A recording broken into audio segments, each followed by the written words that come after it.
ದೇಶದಲ್ಲಿ ರಾಮನಾಮ ಸ್ಮರಣೆ ಹೊತ್ತಲ್ಲೇ ರಾಜ್ಯದಲ್ಲಿ ವಿವಾದದ ಕಿಚ್ಚು, ಕರ ಸೇವಕರ ಮೇಲಿನ ಕೇಸ್ಗೆ ಮರುಜೀವ, ರಾಮ ಭಕ್ತರೇ ಟಾರ್ಗೆಟ್. 3 ದಶಕದ ಹಿಂದಿನ ಪ್ರಕರಣ ಈಗ ಮುನ್ನೆಲೆಗೆ. ಇದು ಕಾಂಗ್ರೆಸ್ ಷಡ್ಯಂತ್ರನ. ಇದೇ ಹೊತ್ತಿನ ವಿಸ್ತಾರ ವಿಶೇಷ ರಾಮರಾಜಕೀಯ. ನಾನು ಶ್ವೇತಾ ಕಲ್ಕನಿ.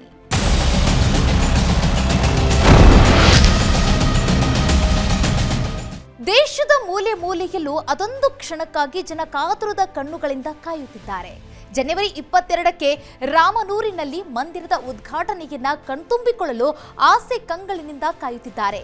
ಎಲ್ಲೆಲ್ಲೂ ಶ್ರೀರಾಮನಾಮ ಸ್ಮರಣೆ ಮೊಳಗುತ್ತಿರುವ ಹೊತ್ತಲ್ಲಿ ರಾಜ್ಯದಲ್ಲಿ ವಿವಾದದ ಕಿಡಿಯೊಂದು ಹೊತ್ಕೊಂಡಿದೆ. ರಾಮ ಜನ್ಮಭೂಮಿ ಹೋರಾಟಕ್ಕೆ ಸಂಬಂಧಿಸಿದಂತೆ 3 ದಶಕದ ಹಳೆಯ ಕೇಸ್ ಓಪನ್ ಮಾಡಿದೆ ಸರ್ಕಾರ. 31 ವರ್ಷಗಳ ಹಿಂದಿನ ಹಳೆಯ ಕೇಸ್ಗೆ ಮರುಜನ್ಮ ನೀಡುವ ಮೂಲಕ ಕಾಂಗ್ರೆಸ್ ವಿವಾದವೊಂದನ್ನ ಮೈಮೇಲೆ ಎಳೆದುಕೊಂಡಿದೆ. ಸಿದ್ದು ಸರ್ಕಾರದ ನಡೆಗೆ ಬಿಜೆಪಿಯ ನಾಯಕರು ನಿಗಿನಿಗಿ ಕೆಂಡ ಕಾರ್ತಾ ಇದ್ದು, ರಾಜ್ಯ ಸರ್ಕಾರಕ್ಕೆ ರಾಮ ಭಕ್ತರೇ ಟಾರ್ಗೆಟ್ ಆದ್ರ. ಕರುನಾಡಿನಲ್ಲಿ ರಾಮನಲ್ಲೂ ರಾಜಕೀಯ ಶುರುವಾಯ್ತಾ ಅನ್ನೋ ಕಿಚ್ಚು ಹೊತ್ತಿಸಿದೆ. ಈ ಕುರಿತ ಡೀಟೇಲ್ಸ್ ಇಲ್ಲಿದೆ ನೋಡಿ.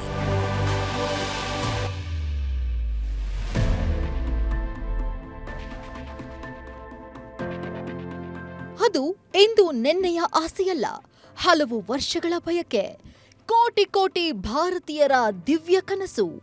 ರಾಮನೂರಿನಲ್ಲಿ ರಾಮ ಮಂದಿರ ಸ್ಥಾಪನೆಯಾಗಬೇಕು ಎನ್ನುವ ಮಹದಾಸೆಯನ್ನ ಇಟ್ಕೊಂಡಿದ್ದ ರಾಮ ಭಕ್ತರ ಕನಸುಗಳೆಲ್ಲವೂ ಸಕಾರವಾಗುವ ಕಾಲ ಸನ್ನಿಹಿತವಾಗುತ್ತಿದೆ. ರಾಮ ಮಂದಿರ ಉದ್ಘಾಟನೆಗೆ ದಿನಗಣನೆ ಆರಂಭವಾಗಿದೆ. ಉತ್ತರ ಪ್ರದೇಶದಲ್ಲಿ ರಾಜಕಳೆ ತುಂಬಿ ಹೋಗಿದೆ. ಅಯೋಧ್ಯೆ ನಗರ ಮಧುವಣಗಿತ್ತಿಯಂತೆ ಸಿಂಗಾರಗೊಂಡಿದೆ. ಎಲ್ಲೆಲ್ಲೂ ಸಂಭ್ರಮ, ಸಡಗರ, ಕೇಸರಿ ಕಲರವ ಮೈದಳೆದಿದೆ. ರಾಮ ಭಕ್ತರ ಖುಷಿಗಂತೂ ಪಾರವೇ ಇಲ್ಲ.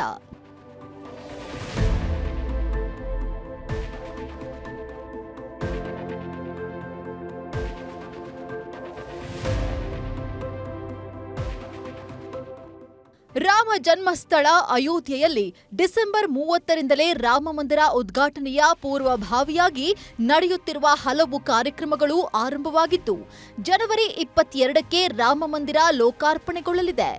ಆ ಭವ್ಯ ಕ್ಷಣಕ್ಕಾಗಿ ಭಾರತೀಯರು ಕಾಯುತ್ತಿದ್ದಾರೆ. ದೇಶಾದ್ಯಂತ ಎಲ್ಲೆಲ್ಲೂ ರಾಮನಾಮ ಜಪವೇ ಮೊಳಗುತ್ತಿದ್ದು, ರಾಮನಾಮ ಸ್ಮರಣೆಯಲ್ಲಿ ಜನ ಮಿಂದೇಳುತ್ತಿದ್ದಾರೆ. ಆದರೆ ಈ ಹೊತ್ತಲ್ಲಿ ಕರುನಾಡಿನಲ್ಲಿ ವಿವಾದವೊಂದು ಸದ್ದು ಮಾಡುತ್ತಿದೆ. ಅದು ರಾಮನ ವಿಚಾರಕ್ಕೆ. ದೇಶದಲ್ಲಿ ರಾಮನಾಮ ಸ್ಮರಣೆ ಹೊತ್ತಲ್ಲೇ ರಾಜ್ಯದಲ್ಲಿ ಹೊಸ ಕಿಡಿ. ವಿವಾದಕ್ಕೆ ಕೈ ಹಾಕ್ತಾ ರಾಜ್ಯ ಸರ್ಕಾರ. ರಾಮ ಭಕ್ತರೇ ಟಾರ್ಗೆಟ್. 31 ವರ್ಷಗಳ ಹಿಂದಿನ ಹಳೆಯ ಕೇಸ್ಗೆ ಮರು ಜೀವ ಕೊಟ್ಟ ಸರ್ಕಾರ. ದೇಶದೆಲ್ಲೆಡೆ ಜೈ ಶ್ರೀರಾಮ್ ಘೋಷಣೆ ಮೊಳಗುತ್ತಿರುವ ಹೊತ್ತಲ್ಲಿಯೇ ಹುಬ್ಬಳ್ಳಿಯಲ್ಲಿ ರಾಮನಿಗೆ ಸಂಬಂಧಿಸಿದ ವಿಚಾರದಲ್ಲಿ ವಿವಾದದ ಕಿಚ್ಚೊಂದು ಹೊತ್ತಿಕೊಂಡಿದೆ. ರಾಮ ಜನ್ಮಭೂಮಿ ಹೋರಾಟಕ್ಕೆ ಸಂಬಂಧಿಸಿದಂತೆ ಹಲವು ವರ್ಷಗಳ ಹಿಂದೆ ಬೃಹತ್ ಹೋರಾಟವೊಂದು ಕರ್ನಾಟಕದಲ್ಲಿ ನಡೆದಿತ್ತು. ಹಳೆಯ ಪ್ರಕರಣಕ್ಕೆ ಮತ್ತೆ ಮರುಜೀವ ಸಿಕ್ಕಿದ್ದು ಅಯೋಧ್ಯೆಯಲ್ಲಿ ರಾಮ ಮಂದಿರ ಉದ್ಘಾಟನೆಯ ಹೊತ್ತಲ್ಲಿ ವಿವಾದದ ಕಿಚ್ಚು ಹೊತ್ತಿಸುವ ಎಲ್ಲಾ ಲಕ್ಷಣಗಳು ಕಾಣಿಸ್ತಾ ಇದ್ದು, ಇದು ರಾಜ್ಯದಲ್ಲಿ ರಾಜಕೀಯ ಸಮರಕ್ಕೆ ಕಾರಣವಾಗಿದೆ.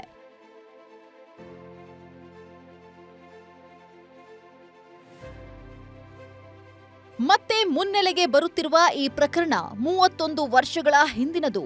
ರಾಮ ಜನ್ಮಭೂಮಿಯಲ್ಲಿ ಹೋರಾಟಕ್ಕೆ ಸಂಬಂಧಿಸಿದ್ದು 1992 ಡಿಸೆಂಬರ್ 6ರಂದು ಬಾಬ್ರಿ ಮಸೀದಿ ಧ್ವಂಸವಾಗಿತ್ತು. ಅದಕ್ಕೂ ಮುನ್ನ ದಿನ ಹುಬ್ಬಳ್ಳಿಯಲ್ಲಿ ಕರ ಸೇವಕರಿಂದ ಹೋರಾಟವೊಂದು ನಡೆದಿತ್ತು. ಆಗ ಕಲ್ಲು ತೂರಾಟ ನಡೆದು ಕರ ಸೇವಕರು ಅಂಗಡಿಗಳಿಗೆ ಬೆಂಕಿ ಹಚ್ಚಿದ್ರು ಎನ್ನುವ ಆರೋಪ ಕೇಳಿಬಂದಿತ್ತು.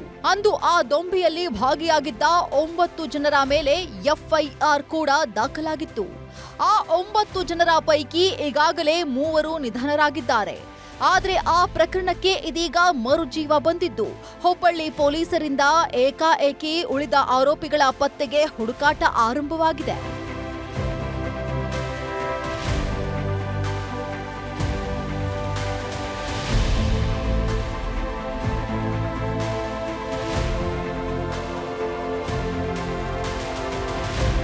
ಹಳೆಯ ಕೇಸ್ ಕೇಸ್ ಕ್ಲಿಯರ್ ಮಾಡುವುದಕ್ಕೆ ಮುಂದಾಗಿರುವ ಪೊಲೀಸರು ಅದರ ಭಾಗವಾಗಿ ಅಂದು ಆ ಪ್ರಕರಣದಲ್ಲಿ 3ನೇ ಆರೋಪಿಯಾಗಿದ್ದ ಶ್ರೀಕಾಂತ್ ಪೂಜಾರಿಯನ್ನ ಈಗಾಗಲೇ ಬಂಧಿಸಿದ್ದು ಉಳಿದವರಿಗಾಗಿ ಕಾರ್ಯಾಚರಣೆಯನ್ನ ನಡೆಸುತ್ತಿದ್ದಾರೆ.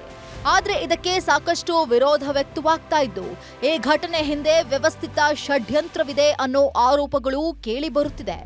ಆದ್ರೆ ಈ ಆರೋಪವನ್ನ ಹುಬ್ಬಳ್ಳಿ ಪೊಲೀಸ್ ಕಮಿಷನರ್ ತಳ್ಳಿ ಹಾಕಿದ್ದು ಹಳೆಯ ಕೇಸನ್ನ ವಿಲೇವಾರಿ ಮಾಡುವ ಸೂಚನೆ ಬಂದಿದ್ದು ಅದರ ಭಾಗವಾಗಿಯೇ ಈ ಕೇಸ್ ರೀಓಪನ್ ಮಾಡಲಾಗಿದೆ ಎಂದಿದ್ದಾರೆ. ಈಗ ಸದ್ಯ ಅದರಲ್ಲಿ 9 ಜನ ಆಲ್ರೆಡಿ ಅರೆಸ್ಟ್ ಅವಾಗಲೇ ಆಗ್ಬಿಟ್ಟಿದ್ರು. ಇದು ಸುಮಾರು 2-3 ಜನ ತೀರ್ಕೊಂಡಿದ್ದಾರೆ. ಆ್ಯಂಡ್ ಬೇರೆ ಅಗೇನ್ ಇದನ್ನು ಎಕ್ಸ್ಕ್ಲೂಸಿವ್ ಆಗಿ ಸಪ್ರೇಟ್ ಆಗಿ ಅನಲೈಸ್ ಮಾಡಿ ನಾವು ಏನೂ ಮಾಡಿಲ್ಲ. ಇದು ಕೇಸು ಬೇರೆ ಕೇಸಸ್ ಲಾಂಗ್ ಪೆಂಡಿಂಗ್ ಕೇಸಸ್ ಯಾವ ಥರ ಮಾಡಿದ್ದೀವಿ, ಈ ಕೇಸಲ್ಲೂ ಆರೋಪಿ ನಮ್ಮ ಸಿಬ್ಬಂದಿ ಹೋದಾಗ ಆರೋಪಿ ಸಿಕ್ಕಿರ್ತಾರೆ. ಆರೋಪಿಯನ್ನು ಏನು ಪ್ರೊಸೀಜರ್ ಮಾಡಬೇಕು ಲಾಂಗ್ ಪೆಂಡಿಂಗ್ ಕೇಸಸ್ಸಲ್ಲಿ ಬೇರೆ ಕೇಸಸ್ಗೆ ಹೇಗೆ ಮಾಡ್ತೀವಿ ಅದೇ ಥರ ಈ ಕೇಸಸ್ಸು ಆಗಿದೆ. ಇದಕ್ಕೇನು ವಿಶೇಷ ಇಲ್ಲ, ಆ ಥರ ಏನೂ ಇಲ್ಲ. This is just another right case. ಆದ್ರೆ ಕರ ಸೇವಕರ ಆರೋಪವೇ ಬೇರೆ. ಸರ್ಕಾರ ತಮಗೆ ಯಾವುದೇ ನೋಟಿಸ್ ನೀಡಿಲ್ಲ, ಏಕಾಏಕಿ ಅರೆಸ್ಟ್ ಮಾಡಿಕೊಂಡು ಹೋಗುತ್ತಿದ್ದಾರೆ ಎನ್ನುತ್ತಿದ್ದಾರೆ. ಈಗಾಗಲೇ ಈ ಪ್ರಕರಣದಲ್ಲಿ ಪೊಲೀಸರಿಂದ ಬಂಧನಕ್ಕೆ ಒಳಗಾಗಿರುವ ಶ್ರೀಕಾಂತ್ ಕುಟುಂಬ ಕೂಡ ಮಾಧ್ಯಮಗಳಿಗೆ ಇದೇ ಹೇಳಿಕೆಯನ್ನ ನೀಡಿದ್ದಾರೆ. ಇಲ್ಲ ಸರ್, ಅವರು ನಮಗೆ ಲೆಟರ್ ಏನು ಕಳಿಸಿಲ್ಲ ಸರ್. ನಮಗೆ ಶುಕ್ರವಾರ ದಿನ ಬಂದು ಮತ್ತು ಆಟೋ ಅದೇ ತೆಗೆಯುತ್ತಿದ್ದಾರೆ ಸರ್. ಅವರು ಬಂದು ಬಾ ಕಾಂತೇಶ್ ಅಂತ ಕರ್ಕೊಂಡೋದು ಮತ್ತು ಸ್ಟೇಷನಿಗೆ ಕರ್ಕೊಂಡೋಗಿ ಕೇಳಿದೆ ಸರ್. ಅಲ್ಲೇ ಮುಗಿಸ್ಬಿಡಿ ಸರ್ ಅಂತ ಹೇಳಿದೆ ಸರ್. ಎಲ್ಲ ಕೋರ್ಟಿಗೆ ಸರೆಂಡರ್ ಆಗ್ಬೇಕಂತ ಹೇಳಿದ್ದಾರೆ. ಅವರು ಹಿಂಗೆ ಒಮ್ಮಕ್ಕಳು ಬಂದ ಕರ್ಕೊಂಡು ಹೋಗ್ಬಾರ್ದಾಗಿತ್ತು ರೀ. ಸ್ವಲ್ಪ ಮನ್ಯಾಗ ಹೇಳ್ಬೇಕಾಗಿತ್ತು ರೀ. ಅವರು ನಮ್ಮ ಅಣ್ಣಾರು ಏನು ಹೇಳ್ರಿ, ಅದು ಅವ್ನು ಗೊತ್ತೇ ಇಲ್ರಿ ನಮ್ಮ ಅಣ್ಣಾಗ. 1992ರಲ್ಲಿ ಆ ಹೋರಾಟದಲ್ಲಿ ಭಾಗಿಯಾಗಿದ್ದವರು 30-35 ಆಸುಪಾಸಿನ ಯುವಕರು. ಅವರೆಲ್ಲರಿಗೂ ಇದೀಗ 60-70ರ ಹರೆಯ. ಈ ಹೊತ್ತಿನಲ್ಲಿ ಸರ್ಕಾರ 3 ದಶಕದ ಹಿಂದಿನ ಕೇಸ್ಗೆ ಸಂಬಂಧಿಸಿದಂತೆ ಅವರಿಗಾಗಿ ಹುಡುಕಾಟ ನಡೆಸುತ್ತಿರುವುದು, ಅದರಲ್ಲೂ ಅಯೋಧ್ಯೆಯಲ್ಲಿ ರಾಮಮಂದಿರ ಉದ್ಘಾಟನೆಗೆ ದಿನಗಣನೆ ಆರಂಭವಾಗಿರುವ ಹೊತ್ತಿನಲ್ಲಿಯೇ ಈ ಬೆಳವಣಿಗೆ ರಾಜ್ಯದಲ್ಲಿ ನಡೆಯುತ್ತಿರುವುದು ಭಾರೀ ಚರ್ಚೆಗೆ ಗ್ರಾಸವಾಗಿದೆ. ಹುಬ್ಬಳ್ಳಿ ಪೊಲೀಸರ ಇದೊಂದು ನಡೆ ಸದ್ಯ ರಾಜ್ಯದಲ್ಲಿ ಹೊಸದೊಂದು ಕಿಚ್ಚನ್ನ ಹುಟ್ಟು ಹಾಕಿದೆ.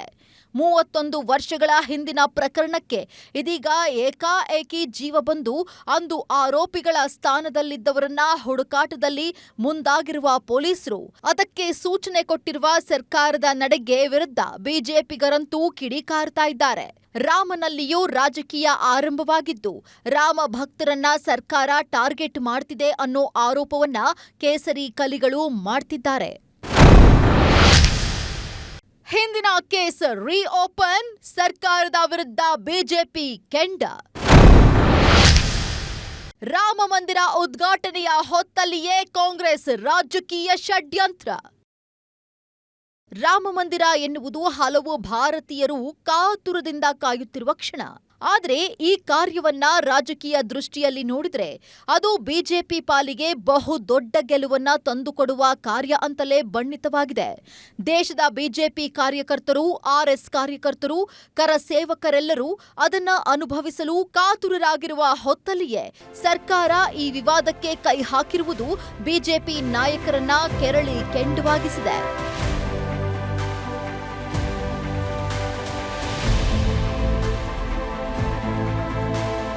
ಸರ್ಕಾರ ಈ ಕೇಸ್ನಲ್ಲಿ ರಾಜಕೀಯ ಮಾಡ್ತಿದೆ ಎನ್ನುವುದು ಬಿಜೆಪಿಗರ ಆಕ್ರೋಶ. ಮಾತ್ರವಲ್ಲದೆ ಸರ್ಕಾರದ ನಡೆಯನ್ನ ಖಂಡಿಸಿ ಈಗಾಗಲೇ ಪ್ರತಿಭಟನೆಗಳು ಕೂಡ ನಡೆಯುತ್ತಿದ್ದು, ಕೇಸ್ ರೀಓಪನ್ ಮಾಡಿರುವ ಸರ್ಕಾರವನ್ನ ವಿರೋಧಿಸಿ ಹೋರಾಟ ಮಾಡಿ ಎನ್ನುವ ಕರೆಯನ್ನ ನೀಡಿದೆ ಬಿಜೆಪಿ. ಆಡಳಿತ ಪಕ್ಷದ ವಿರುದ್ಧ ತಿರುಗಿ ಬಿದ್ದ ಕೇಸರಿ ಪಡೆ. ಹೋರಾಟಕ್ಕೆ ಕರೆ ನೀಡಿದ ಬಿಜೆಪಿ ರಾಜ್ಯಾಧ್ಯಕ್ಷ. ಸರ್ಕಾರ ಸಿಎಂ ವಿರುದ್ಧ ಪ್ರತಿಭಟನೆಯ ಎಚ್ಚರಿಕೆ. ಆಡಳಿತ ಪಕ್ಷದ ವಿರುದ್ಧ ಕೇಸರಿ ಪಡೆ ತಿರುಗಿ ಬಿದ್ದಿದ್ದು, ಕಾಂಗ್ರೆಸ್ ಪಕ್ಷ ರಾಜ್ಯದಲ್ಲಿ ಕರ ಸೇವಕರಿಗೆ ಕಿರುಕುಳ ನೀಡುತ್ತಿದೆ ಎಂದು ಗರಂ ಆಗಿದೆ. ಬಿಜೆಪಿಯ ರಾಜ್ಯಾಧ್ಯಕ್ಷ ಬಿವೈ ವಿಜಯೇಂದ್ರ ಸರ್ಕಾರದ ನಡೆಗೆ ಕಿಡಿಕಾರಿದ್ದು, ರಾಜ್ಯ ಸರ್ಕಾರ ಹಾಗೂ ಸಿದ್ದರಾಮಯ್ಯ ವಿರುದ್ಧ ಪ್ರತಿಭಟನೆಗೆ ಕರೆ ಕೊಟ್ಟಿದ್ದಾರೆ. ರಾಜ್ಯದ ಪ್ರತಿಯೊಬ್ಬನು ಕೂಡ ಹೆಮ್ಮೆ ಪಡ್ತಕ್ಕಂಥ ಸಂದರ್ಭದಲ್ಲಿ ಕಾಂಗ್ರೆಸ್ ಸರ್ಕಾರ ಹಳೆಯ ಕೇಸನ್ನು ರೀಓಪನ್ ಮಾಡಿ ಶ್ರೀಕಾಂತ್ ಪೂಜಾರಿ ಅವ್ರನ್ನ ಬಂಧಿಸಿರ್ತಕ್ಕಂಥದ್ದು ಭಾರತೀಯ ಜನತಾ ಪಾರ್ಟಿ ಖಂಡಿಸ್ತದೆ. ಅಷ್ಟೇ ಅಲ್ಲ, ನಾಳೆ ದಿನ ಇಡೀ ರಾಜ್ಯಾದ್ಯಂತ ನಾವು ಹೋರಾಟಕ್ಕೆ ಕರೆಯನ್ನು ಕೊಡ್ತಾ ಇದ್ದೇವೆ. ಎಲ್ಲ ಜಿಲ್ಲಾ ಕೇಂದ್ರಗಳಲ್ಲಿ, ಬೆಂಗಳೂರು ಮಹಾನಗರದಲ್ಲಿ ಫ್ರೀಡಂ ಪಾರ್ಕಲ್ಲಿ ನಾವು ಬೃಹತ್ ಪ್ರತಿಭಟನೆಯನ್ನು ರಾಜ್ಯ ಸರ್ಕಾರದ ವಿರುದ್ಧ, ಈ ಹಿಂದೂ ವಿರೋಧಿ ಕಾಂಗ್ರೆಸ್ ಸರ್ಕಾರದ ವಿರುದ್ಧ, ಈ ಹಿಂದೂ ವಿರೋಧಿ ರಾಜ್ಯದ ಮುಖ್ಯಮಂತ್ರಿಗಳು ಸಿದ್ದರಾಮಯ್ಯನವರ ವಿರುದ್ಧ ನಾವು ಹೋರಾಟವನ್ನು ಮಾಡ್ತಾ ಇದ್ದೇವೆ. ರಾಜ್ಯದ ಎಲ್ಲ ಜಿಲ್ಲಾ ಕೇಂದ್ರಗಳಲ್ಲೂ ಕೂಡ ದೊಡ್ಡ ಮಟ್ಟದಲ್ಲಿ ನಾವು ಪ್ರತಿಭಟನೆಯನ್ನು ಹಮ್ಮಿಕೊಂಡಿದ್ದೇವೆ ನಾಳೆ ದಿನ. ಹುಬ್ಬಳ್ಳಿಯಲ್ಲಿ ಹಳೆಯ ಕೇಸ್ ಓಪನ್ ಆಗಿರುವ ವಿವಾದಕ್ಕೆ ಕೇಸರಿ ಪಡೆ ವ್ಯಾಘ್ರಗೊಂಡಿದ್ದು, ಸರ್ಕಾರದ ವಿರುದ್ಧ ಬಿಜೆಪಿ ನಾಯಕರು ತೀಕ್ಷ್ಣ ವಾಗ್ದಾಳಿಯನ್ನ ನಡೆಸುತ್ತಿದ್ದಾರೆ.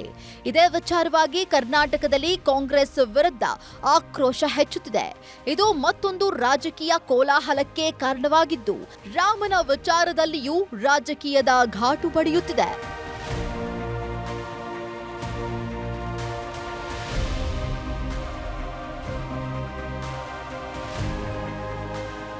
ದೇಶ ಐತಿಹಾಸಿಕ ಘಟನೆಗೆ ಸಾಕ್ಷಿಯಾಗ್ತಾ ಇರುವಂತಹ ಹೊತ್ತಲ್ಲೇ ರಾಜ್ಯದಲ್ಲಿ ಇಂಥದೊಂದು ವಿವಾದದ ಕಿಚ್ಚು ಹೊತ್ಕೊಂಡಿದೆ. ಇದು ಕಾಂಗ್ರೆಸ್ ಷಡ್ಯಂತ್ರವೆಂದು ವಿಪಕ್ಷಗಳು ಆರೋಪಿಸ್ತಾ ಇದ್ದು, ರಿವೆಂಜ್ ಪಾಲಿಟಿಕ್ಸ್ ಅನ್ನೋ ಆರೋಪವೂ ಸಿದ್ದು ಸರ್ಕಾರಕ್ಕೆ ಎದುರಾಗಿದೆ. 31 ವರ್ಷಗಳ ಹಿಂದಿನ ಕೇಸ್ಗೆ ಮರುಜೀವ ಸಿಕ್ಕಿರುವ ಈ ಘಟನೆ ರಾಜ್ಯದಲ್ಲಿ ಹೊಸದೊಂದು ರಾಜಕೀಯ ಸಮರಕ್ಕೆ ನಾಂದಿ ಹಾಡಿದೆ.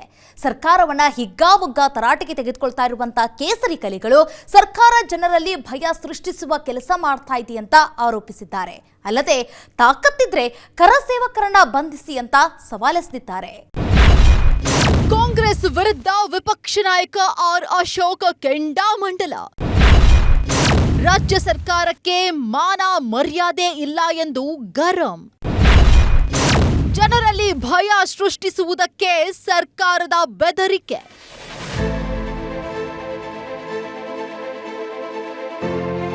ಅಯೋಧ್ಯ ರಾಮ ಮಂದಿರ ಉದ್ಘಾಟನೆಗೆ ಇನ್ನೇನು 3 ವಾರಗಳಷ್ಟೇ ಬಾಕಿ ಇದೆ. ಈ ಹೊತ್ತಿನಲ್ಲಿಯೇ ಸರ್ಕಾರ ತೆಗೆದುಕೊಂಡಿರುವ ಈ ಕ್ರಮ ಕೇಸರಿ ನಾಯಕರು ಕೆರಳಿ ಕೆಂಡವಾಗುವುದಕ್ಕೆ ಕಾರಣವಾಗಿ ಬಿಟ್ಟಿದೆ. ಅಲ್ಲದೆ ಸರ್ಕಾರ ಈ ಸಂದರ್ಭದಲ್ಲಿ ಕೇಸ್ ಓಪನ್ ಮಾಡಿರುವುದು ಹಿಂದೂಗಳಲ್ಲಿ ಭಯದ ವಾತಾವರಣವನ್ನ ಮೂಡಿಸುವುದಕ್ಕೆ ಕಾರಣವಾಗಿದೆ ಎಂದು ಸರ್ಕಾರದ ವಿರುದ್ಧ ಆರ್ ಅಶೋಕ್ ಕಿಡಿಕಾರಿದ್ದಾರೆ. ಈ ಸಂದರ್ಭದಲ್ಲಿ ಅಯೋಧ್ಯೆ ಇದ್ರದ್ದು ಆದಂಥ 92ನೇ ಇಸ್ವಿಯಲ್ಲಿ, ಅದು 5ನೇ ತಾರೀಕು ಆಗಿರೋವಂಥದ್ದು ಹುಬ್ಬಳ್ಳಿ ಘಟನೆಯನ್ನು. ಅದಾಗಿರೋ ಘಟನೆ ಸುಮಾರು 12-13 ಜನ ಕೇಸಲ್ಲಿದ್ದಾರೆ. ಅದರಲ್ಲಿ 3-4 ಜನ ಸತ್ತು ಹೊರಟೋಗಿದ್ದಾರೆ. ಇನ್ನೊಂದು 5 ಜನಕ್ಕೆ ಆಗಲೇ ಅದು ಕೇಸನ್ನು ಡಿಸ್ಮಿಸ್ ಆಗಿದೆ. ಇಷ್ಟಿದ್ದರೂ ಕೂಡ ಅವ್ರನ್ನ ಏಕಾಏಕಿ ಏನು ನೋಟಿಸು ಕೊಡಲಿಲ್ಲ. ನಾನು ಕೊಡಬೇಕಲ್ಲ, ನಿಮಗೆ ಕೋರ್ಟ್ ವಾರಂಟ್ ಇದೆ, ನಿಮಗೆ ತಪ್ಪಿಸ್ಕೊಂಡಿದ್ದೀರಾ. ಆ ಒಬ್ಬ ಆಟೋ ರಿಕ್ಷಾ ಓಡಿಸ್ತಾವನೆ ದಿನ ಅಲ್ಲೇ ಅದೇ ಮೊಹಲ್ಲಲ್ಲೇ ಪ್ರತಿದಿನ 365 ದಿನನೂ ಆಟೋ ಓಡಿಸ್ಕೊಂಡು ಇದ್ದಾನೆ ಅಂದರೆ ಅವನ್ನ ಅಬ್ಸ್ಕ್ಯಾಂಡಿಂಗ್ ಅಂತ ಹೆಂಗೆ ಮಾಡ್ತೀರ? ನಾಚಿಕೆ ಆಗೋಲ್ಲ ನಿಮಗೆ? ಸರ್ಕಾರಕ್ಕೆ ಮಾನ ಮರ್ಯಾದೆ ಇದೆಯಾ ಸರ್ಕಾರಕ್ಕೆ? ಅಬ್ಸ್ಕ್ಯಾಂಡಿಂಗ್ ಅಂತ ತೋರಿಸಿದ್ದೀರಲ್ಲ, ಎಲ್ಲಿ ಅಬ್ಸ್ಕ್ಯಾಂಡಿಂಗ್ ಇದ್ದಾನೆ? ಅಲ್ಲೇ ಆಟೋ ಓಡಿಸ್ತಾ ಇದ್ದಾನೆ, ಪ್ರತಿದಿನ ಆಟೋ ಓಡಿಸ್ತಾ ಇದ್ದಾನೆ. ಸರ್ಕಾರ ದ್ವೇಷ ರಾಜಕಾರಣ ಮಾಡುತ್ತಿದೆ ಎಂದ ಕೇಂದ್ರ ಸಚಿವ. ಸರ್ಕಾರ ಅಪಶಕುನ ಸೃಷ್ಟಿಸುವ ಕೆಲಸ ಮಾಡ್ತಾ ಇದೆ ವಿ ಸುನೀಲ್ ಕುಮಾರ್. ತಾಕತ್ತಿದ್ದರೆ ರಾಮಕರ ಸೇವಕರನ್ನ ಬಂಧಿಸಿ, ಬಿಜೆಪಿ ಶಾಸಕನ ಸವಾಲ್. ಸಂಸದ ಕೇಂದ್ರ ಸಚಿವ ಪ್ರಹ್ಲಾದ್ ಜೋಶಿ ಕೂಡ ಈ ವಿಚಾರಕ್ಕೆ ರಿಯಾಕ್ಟ್ ಮಾಡಿದ್ದು, ಹಳೆಯ ಪ್ರಕರಣಕ್ಕೆ ಮರು ಜೀವವನ್ನ ನೀಡುವ ಮೂಲಕ ದ್ವೇಷದ ಸಿದ್ದರಾಮಯ್ಯ ನೇತೃತ್ವದ ರಾಜ್ಯ ಕಾಂಗ್ರೆಸ್ ಸರ್ಕಾರ ರಾಜಕಾರಣ ಮಾಡುತ್ತಿದೆ ಅಂತ ವಾಗ್ದಾಳಿ ನಡೆಸಿದ್ದಾರೆ.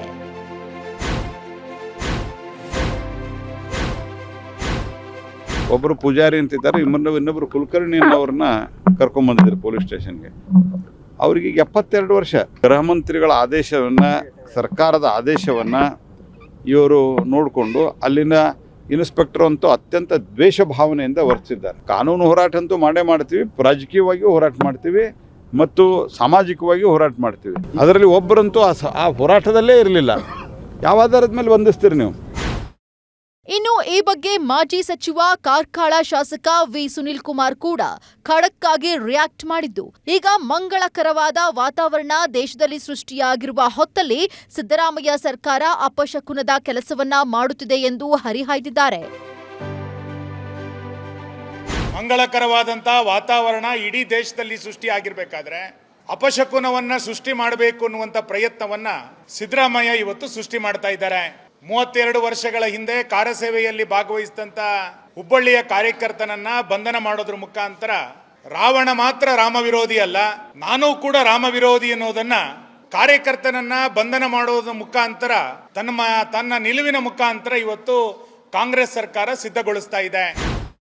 ಸರ್ಕಾರದ ವಿರುದ್ಧ ಖಾರವಾಗಿ ಪ್ರತಿಕ್ರಿಯೆಯನ್ನ ನೀಡಿರುವ ವಿ ಸುನಿಲ್ ಕುಮಾರ್ ಕೇವಲ ಹುಬ್ಬಳ್ಳಿಯ ಕಾರ್ಯಕರ್ತರನ್ನ ಬಂಧನ ಮಾಡುವುದು ಮಾತ್ರವಲ್ಲ, 1992ರ ಕರ ಸೇವೆಯಲ್ಲಿ ನಾನು ಕೂಡ ಭಾಗವಹಿಸಿದ್ದೆ. ಎಲ್ಲ ಸೇವಕರ ಪಟ್ಟಿ ಕೊಡುವೆ, ನಿಮಗೆ ತಾಕತ್ತಿದ್ದರೆ ಅವರೆಲ್ಲರನ್ನ ಬಂಧಿಸಿ ಎಂದು ಕಾಂಗ್ರೆಸ್ ಸರ್ಕಾರಕ್ಕೆ ಸವಾಲ್ ಹಾಕಿದ್ದಾರೆ. ಕೇವಲ ಒಬ್ಬ ಹುಬ್ಬಳ್ಳಿಯ ಕಾರ್ಯಕರ್ತನ ಮಾತ್ರ ಬಂಧನ ಮಾಡೋದಲ್ಲ, 92ರ ಕಾರ್ಯಸೇವೆಯಲ್ಲಿ ನಾನೂ ಕೂಡ ಭಾಗವಹಿಸಿದ್ದೆ. ಸಿದ್ದರಾಮಯ್ಯನವರಿಗೆ ನಾನು ಸವಾಲನ್ನು ಹಾಕ್ತೇನೆ, ಕಾರ್ಯಸೇವಕರನ್ನ ಬಂಧನ ಮಾಡೋದ್ರ ಮುಖಾಂತರ ಹಿಂದುತ್ವದ ವಿಚಾರವನ್ನು ಹತ್ತಿಕ್ಕಬಹುದು ಅನ್ನುವಂಥದ್ದನ್ನ ನೀವು ಮರೆತು ಬಿಡಿ. ರಾಜ್ಯದ ಎಲ್ಲ ಕಾರ್ಯಸೇವಕರ ಪಟ್ಟಿಯನ್ನು ನಾನು ಕೊಡ್ತೇನೆ. ನಿಮ್ಮ ಸರ್ಕಾರಕ್ಕೆ ತಾಕತ್ತಿದ್ರೆ, ನಿಮಗೆ ತಾಕತ್ತಿದ್ರೆ ರಾಮ ಕಾರ್ಯಸೇವಕರನ್ನ ಬಂಧನವನ್ನು ಮಾಡಿ ನೋಡಿ. ಇನ್ನು ಈ ಘಟನೆಯಲ್ಲಿ ಬಂಧನಕ್ಕೆ ಒಳಗಾಗಿರುವ ಶ್ರೀಕಾಂತ್ ಪೂಜಾರಿಯ ಮನೆಗೆ ಹುಬ್ಬಳ್ಳಿ ಸೆಂಟ್ರಲ್ ವಿಧಾನಸಭಾ ಕ್ಷೇತ್ರದ ಶಾಸಕ ಮಹೇಶ್ ಟೆಂಗಿನಕಾಯಿ ಭೇಟಿ ಮಾಡಿ ಅವರ ಕುಟುಂಬಕ್ಕೆ ಧೈರ್ಯ ತುಂಬುವ ಕೆಲಸವನ್ನ ಮಾಡಿದ್ದಾರೆ. ಇದೇ ವೇಳೆಯಲ್ಲಿ ಪ್ರತಿಕ್ರಿಯೆ ನೀಡಿದ ಶಾಸಕ ಸಿದ್ದರಾಮಯ್ಯ ಸರ್ಕಾರ ಅಧಿಕಾರಿಗಳ ಮೇಲೆ ಒತ್ತಡ ಹೇರಿ ಇಂತಹುದೊಂದು ಕ್ರಮಕ್ಕೆ ಮುಂದಾಗಿದೆ ಎಂದು ಆರೋಪಿಸಿದ್ದು, ಒಂದು ಸಮುದಾಯವನ್ನ ಓಲೈಕೆ ಮಾಡುವುದಕ್ಕೆ ರಾಜ್ಯ ಸರ್ಕಾರ ಮುಂದಾಗಿದೆ ಅಂತ ವಾಗ್ದಾಳಿಯನ್ನ ನಡೆಸಿದ್ದಾರೆ. ನಾನು ಭಾಳ ಸ್ಪಷ್ಟವಾಗಿ ಮತ್ತು ಅಷ್ಟೇ ಉಗ್ರವಾಗಿ ಕೂಡ ನಾವು ಇದನ್ನು ಖಂಡನೆ ಮಾಡ್ತೇವೆ. ನೀವೇನಾದರೂ 91ರಿಂದ ಅಂದರೆ ಕಳೆದ 31 ವರ್ಷದ ಹಿಂದೆ ಆಗಿರ್ತಕ್ಕಂಥ ಕೇಸು ಇವತ್ತೇನಾಯಿತು ಗೊತ್ತಿಲ್ಲ. ಇವತ್ತು ರಾಜ್ಯದಲ್ಲಿ ಇರ್ತಕ್ಕಂಥ ಕಾಂಗ್ರೆಸ್ ಪಾರ್ಟಿ ಅಧಿಕಾರಿಗಳ ಮೇಲೆ ಇವತ್ತಿನ ನೋಡಿದಾಗ ಅನ್ಸುತ್ತೆ ಅಧಿಕಾರಿಗಳ ಮೇಲೆ ಒತ್ತಡ ತಂದು ಅವರನ್ನು ಅರೆಸ್ಟ್ ಮಾಡ್ತಕ್ಕಂಥ ಕೆಲಸವನ್ನಾಗಿದೆ. ಒಂದು ಕಡೆ ಇಡೀ ದೇಶ ಇವತ್ತು ರಾಮ ಮಂದಿರ ಶಿಲಾನ್ಯಾಸ ಇವತ್ತು ಆಗ್ತಕ್ಕಂಥ ಸಂದರ್ಭದಲ್ಲಿ, ಪ್ರತಿಷ್ಠಾಪನೆ ಆಗ್ತಕ್ಕಂಥ ಸಂದರ್ಭದಲ್ಲಿ ಇಡೀ ದೇಶ ಇವತ್ತು ನೋಡ್ತಾ ಇದೆ. ಎಲ್ಲರ ಕನಸು ನನಸಾಗ್ತಕ್ಕಂಥ ಸಂದರ್ಭ ಬಂದಾಗ ಇವತ್ತಿಲ್ಲಿ ಈ ರೀತಿಯಾದಂಥ ಕುಚೋದ್ಯತನ ಮಾಡುವ ಮೂಲಕ ಅಲ್ಪಸಂಖ್ಯಾತರ ತುಷ್ಟೀಕರಣ ನೀತಿ ಏನಂತೇವೆ ಅದನ್ನು ಪರಮೋಚ್ಚ ಅವಧಿಗೆ ಕಾಂಗ್ರೆಸ್ ಪಾರ್ಟಿ ತೆಗೆದುಕೊಂಡು ಹೋಗ್ತಾ ಇದೆ. ಹಳೆಯ ಪ್ರಕರಣಕ್ಕೆ ಮರುಜೀವ ಕೊಟ್ಟಿರುವ ಸರ್ಕಾರದ ನಡೆಯೇ ಸದ್ಯ ಕಾಂಗ್ರೆಸ್ಗೆ ಬಿಸಿ ತುಪ್ಪವಾಗಿ ಪರಿಣಮಿಸುತ್ತಿದೆ. ಆದರೆ ರಾಮನ ವಿಚಾರದಲ್ಲೂ ಸರ್ಕಾರ ರಾಜಕೀಯ ಮಾಡುತ್ತಿದೆ ಎನ್ನುವ ಆರೋಪವನ್ನ ಹಸ್ತಪಾಳಯದ ನಾಯಕರು ತಳ್ಳಿಹಾಕಿದ್ದಾರೆ. 31 ವರ್ಷಗಳ ಹಿಂದಿನ ಪ್ರಕರಣಕ್ಕೆ ಮರುಜೀವ ಕೊಟ್ಟ ಘಟನೆಗೆ ಸಂಬಂಧಿಸಿದಂತೆ ಸರ್ಕಾರದ ವಿರುದ್ಧ ಆಕ್ರೋಶಗಳು ಹೆಚ್ಚಾಗ್ತಾ ಇದೆ. ಆದರೆ ರಾಜ್ಯ ಸರ್ಕಾರ ಮಾತ್ರ ತಮ್ಮ ನಿರ್ಧಾರವನ್ನ ಸಮರ್ಥನೆ ಮಾಡಿಕೊಳ್ತಾ ಇದೆ. ಸಿಎಂ ಆದಿಯಾಗಿ ಕೈ ನಾಯಕರು ಈ ವಿಚಾರದಲ್ಲಿ ರಾಜಕೀಯ ಬೆಸ್ದಿಲ್ಲ ಎನ್ನುತ್ತಿದ್ದಾರೆ. ಕಾಂಗ್ರೆಸ್ ರಾಮನ ವಿಚಾರದಲ್ಲಿ ರಾಜಕೀಯ ಮಾಡ್ತಾ ಇದೆ ಎನ್ನುವ ಬಿಜೆಪಿಗರ ನೇರ ಆರೋಪ. ಆದರೆ ಅದನ್ನ ಅಲ್ಲಗಳೆತಾ ಇದೆ ಕಾಂಗ್ರೆಸ್. 3 ದಶಕದ ಹಿಂದಿನ ಕೇಸ್ ಇದೀಗ ಮರುಜೀವ ಪಡೆದುಕೊಳ್ತಾ ಇರೋದು ಕಾಕತಾಳೀಯ ಅಷ್ಟೇ ಎನ್ನುವುದು ಸಚಿವರ ಮಾತು. ತಪ್ಪಿತಸ್ಥರಿಗೆ ಶಿಕ್ಷೆ ಆಗ್ತಾ ಇದೆ ಎನ್ನುವುದು ಸಿಎಂ ಸಮರ್ಥನೆ. ಈ ಪ್ರಕರಣದಲ್ಲಿ ರಾಜಕೀಯವಿಲ್ಲ, ಕಾಕತಾಳೀಯವಷ್ಟೇ ಗೃಹ ಸಚಿವ. ತಪ್ಪು ಮಾಡಿದವರನ್ನ ಸುಮ್ಮನೆ ಬಿಡುವುದಕ್ಕೆ ಆಗುತ್ತಾ ಎಂದ್ರು ಸಿಎಂ. ರಾಮ ಮಂದಿರದ ವಿಚಾರದಲ್ಲಿ ಕಾಂಗ್ರೆಸ್ ಪಾಳೆಯದ ಮೇಲೆ ಬಹು ಹಿಂದಿನಿಂದಲೂ ಆರೋಪವೊಂದನ್ನ ಮಾಡುತ್ತಲೇ ಬರುತ್ತಿತ್ತು. ಕಾಂಗ್ರೆಸ್ಗೆ ರಾಮ ಮಂದಿರ ನಿರ್ಮಾಣವಾಗುತ್ತಿರುವ ವಿಚಾರ ಸಂತೋಷ ನೀಡುತ್ತಿಲ್ಲ ಅನ್ನೋದು. ಹೀಗಿದ್ದಾಗಲೇ ರಾಜ್ಯದಲ್ಲಿ ಹುಟ್ಟಿರುವ ಈ ವಿವಾದ ಆ ಆರೋಪವನ್ನ ಮತ್ತಷ್ಟು ಬಲಪಡಿಸಿದೆ. ಅಲ್ಲದೆ ಈ ವಿಚಾರವಾಗಿ ಇತ್ತೀಚೆಗಷ್ಟೇ ಕಾಂಗ್ರೆಸ್ ಎಚ್ ಆಂಜನೇಯ ನೀಡಿದ ಹೇಳಿಕೆ ಕೂಡ ಚರ್ಚೆಯನ್ನ ಹುಟ್ಟುಹಾಕಿತ್ತು. ಸಿದ್ದರಾಮಯ್ಯರೇ ರಾಮ, ಅಯೋಧ್ಯೆ ರಾಮನಿಗೆ ಯಾಕೆ ಪೂಜೆ ಮಾಡಬೇಕು ಎಂದು ಬಿಜೆಪಿಯ ರಾಮ ಅನ್ನೋ ಹೇಳಿಕೆಯನ್ನ ನೀಡಿದ್ರು. ಅವರೇ ರಾಮ, ಸ್ವತಃ ಸಿದ್ದರಾಮಯ್ಯನೇ ರಾಮ. ಆ ರಾಮಗೆ ಹೋಗಿ ಯಾಕೆ ಪೂಜೆ ಮಾಡಬೇಕು? ಅವ್ರ ಊರಿನಲ್ಲೇ ರಾಮ ಮಂದಿರ ಇದೆ, ಅಲ್ಲಿ ಹೋಗಿ ಪೂಜೆ ಮಾಡ್ತಾರೆ ಅಲ್ವಾ? ಅಲ್ಲಿ ಯಾಕೆ ಹೋಗ್ಬೇಕು?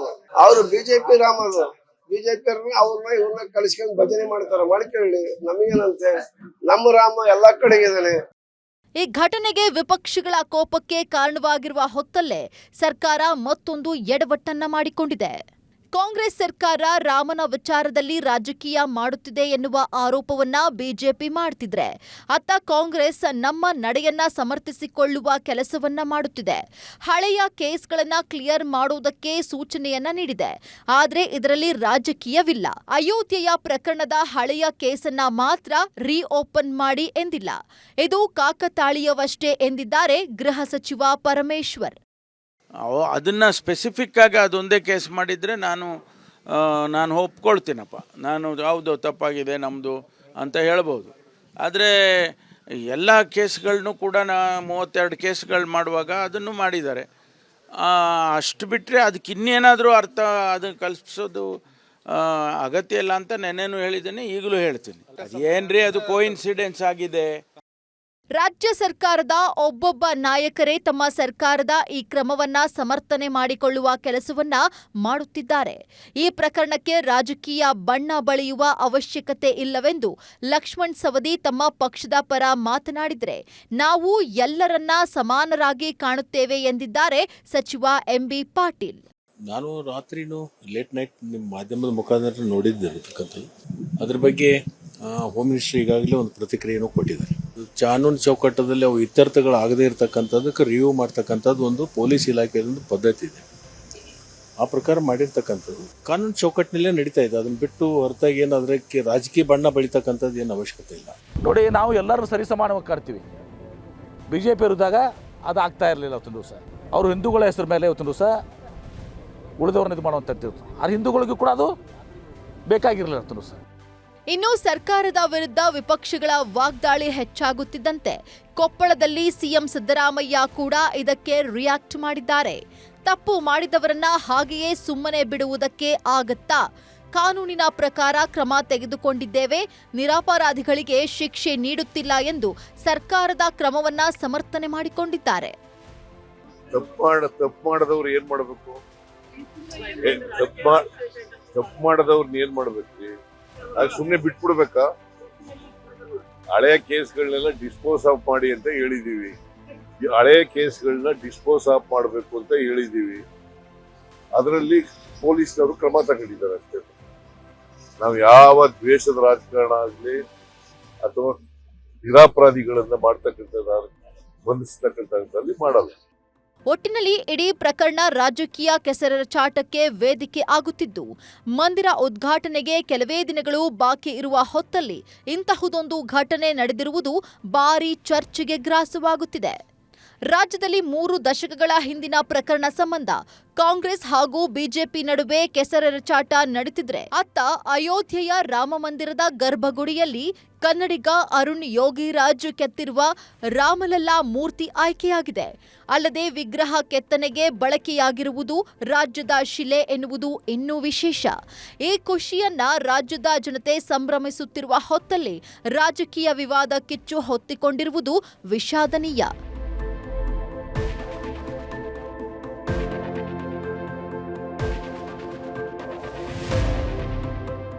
ದೇಶ ಐತಿಹಾಸಿಕ ಕ್ಷಣವನ್ನ ಕಣ್ತುಂಬಿಕೊಳ್ಳೋದಕ್ಕೆ ಕಾತರರಾಗಿರುವ ಹೊತ್ತಲ್ಲೇ ಇಂಥದೊಂದು ವಿವಾದ ಹುಟ್ಟುಕೊಂಡಿರೋದು ದುರಂತ. ರಾಜ್ಯದಲ್ಲಿ ರಾಮನ ವಿಚಾರದಲ್ಲಿ ಹುಟ್ಟುಕೊಂಡಿರುವ ಈ ರಾಜಕೀಯಕ್ಕೆ ಆದಷ್ಟು ಬೇಗ ಅಂತ್ಯವಾಗಲಿ, ಅಯೋಧ್ಯೆಯಲ್ಲಿ ರಾಮನ ವೈಭೋಗ ಮತ್ತೆ ಮೂಡಲಿ ಅನ್ನೋದು ಕೋಟ್ಯಾಂತರ ಭಾರತೀಯರ ಆಶಯ. ಇದೇ ಹೊತ್ತಿನ ವಿಶೇಷ ಕಾರ್ಯಕ್ರಮ ಅನುಕ್ಷಣದ ಸುದ್ದಿಗಳಿಗಾಗಿ ನೋಡ್ತಾ ಇರಿ ವಿಸ್ತಾರ ನ್ಯೂಸ್. ಇದು ನಿಖರ ಜನಪರ. ಅನುಕ್ಷಣದ ಸುದ್ದಿಗಳಿಗಾಗಿ ವಿಸ್ತಾರ ನ್ಯೂಸ್ ಯೂಟ್ಯೂಬ್ ಚಾನೆಲ್ ಸಬ್ಸ್ಕ್ರೈಬ್ ಮಾಡಿ. ಹೊಸ ಸುದ್ದಿಗಳ ನೋಟಿಫಿಕೇಶನ್ಗಾಗಿ ಬೆಲ್ ಐಕಾನ್ ಕ್ಲಿಕ್ ಮಾಡಿ. ಲೇಟೆಸ್ಟ್ ಅಪ್ಡೇಟ್ಸ್ಗಾಗಿ www.vistaranews.com ವೆಬ್ಸೈಟ್ಗೆ ವಿಸಿಟ್ ಮಾಡಿ. ಅಂಗೈಯಲ್ಲೇ ಜಗತ್ತಿನ ಸುದ್ದಿ ತಿಳಿಯಲು ವಿಸ್ತಾರ ನ್ಯೂಸ್ ಕನ್ನಡ ಆಪ್ ಡೌನ್ಲೋಡ್ ಮಾಡಿ.